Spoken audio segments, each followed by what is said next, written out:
Hai guys, bertemu lagi di video selanjutnya. Masih diupload di hari ini ya teman-teman. Jadi sekarang kita akan membahas lebih jauh kepercayaan di Indonesia bahwa pernah ya kita itu menganut suatu kepercayaan yang dinamakan dengan neoliberalisme di dalam ekonomi Indonesia. Apa sih itu? Yuk kita cari lebih lanjut.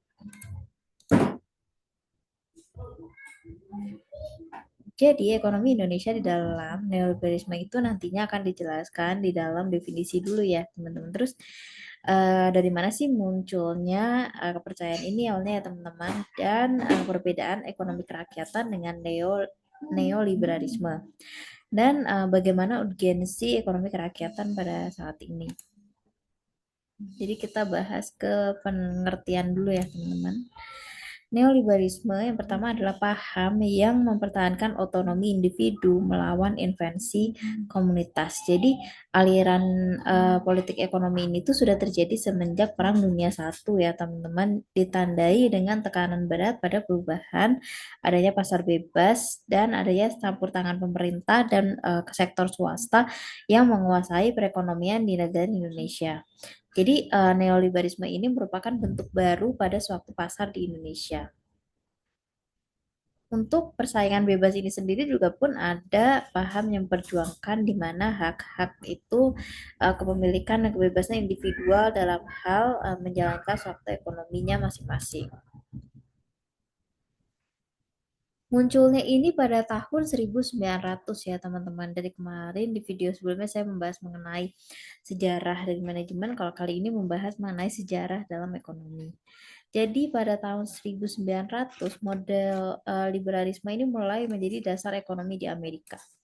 Dan ternyata setelah 30 diterapkan itu adanya banyaknya kebangkrutan dan pengangguran massal ya teman-teman. Lalu pada tahun 1932 atau setelah 2 tahunnya, di sini Rusto dan Ugen itu mengusulkan perbaikan terhadap ekonomi pasar dengan memperkuat pertahanan negara sebagai pembuat keputusan ya teman-teman. Dan paham ini akhirnya tidak ada lagi untuk ekonomi itu karena tersisi oleh paham baru ya, yaitu ekonomi negara kesejahteraan. Jadi paham ini sempat diterapkan di luas secara besar-besaran di Amerika ya dan BUMN atau Badan Negara di Inggris. Lalu perbedaannya apa nih kan setelah tahun sebelumnya nih yang dibahas sebelumnya ya teman-teman. Ini em, pada tahun 1994 kan diganti nih jadi ekonomi kesejahteraan. Lalu perbedaannya apa nih antara kesejahteraan itu atau kerakyatan itu terhadap neoliberalisme?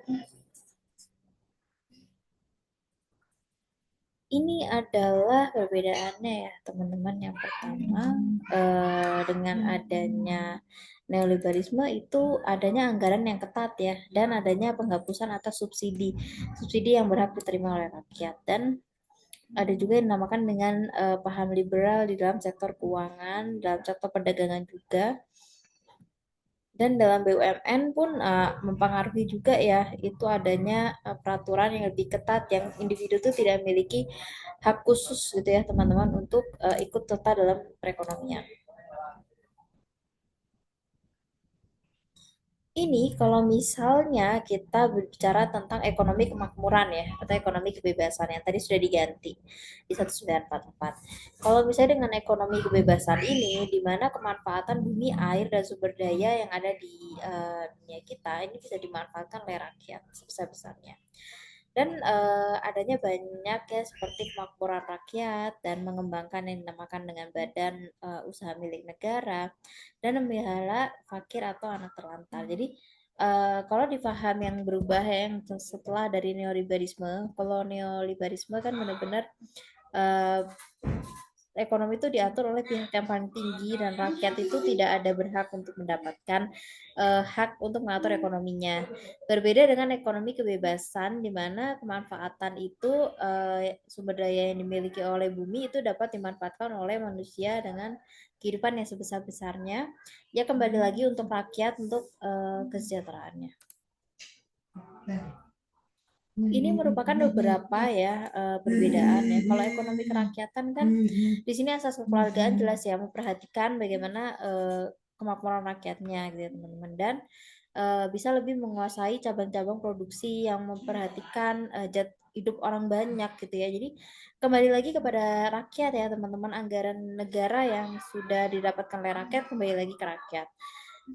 Berbeda lagi nih dengan ekonomi liberal, di sini memang lebih ke dampak yang negatif yang saya sebutkan tadi, tapi kita juga punya dampak positif, yaitu dengan adanya laju pertumbuhan neoliberal itu meningkatkan lingkungan masuk dalam investasi asing karena tidak banyak yang mengatur ekonomi dalam suatu negara, teman-teman. Dan ada juga dengan kebijakan yang ketat juga itu bisa menjaga ekonomi itu tetap pada jalurnya. Jadi tidak banyak orang yang ikut serta dalam hal jalannya ekonomi di Indonesia.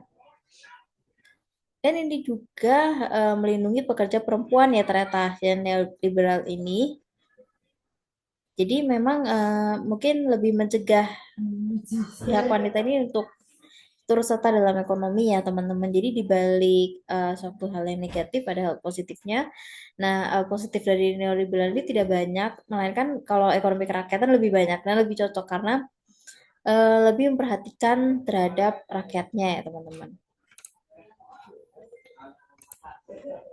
Nah, selanjutnya di sini terkait kenapa kita itu sangat ya penting untuk menggunakan ekonomi kerakyatan ini ya.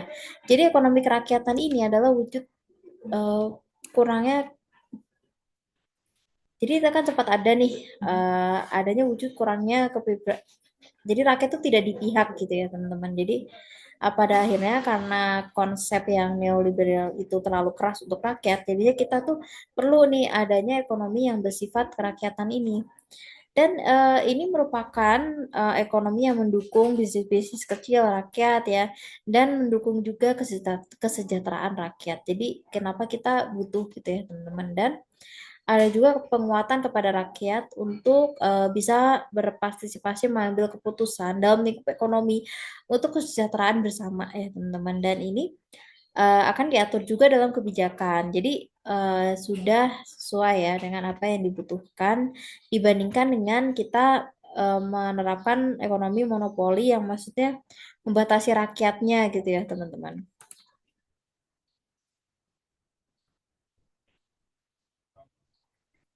Nah, itu adalah urgensinya. Jadi penjelasan kali ini tuh lebih berfokus terhadap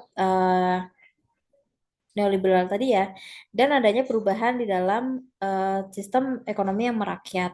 Jadi memang yang diterapkan sekarang adalah yang merakyat ya, karena sempat ada neoliberal, tapi itu kurang cocok diterapkan. Jadi di dunia ini saat ini lebih ke kerakyatan, yaitu memperhatikan bagaimana kesejahteraan rakyatnya. Jadi dari rakyat menuju rakyat.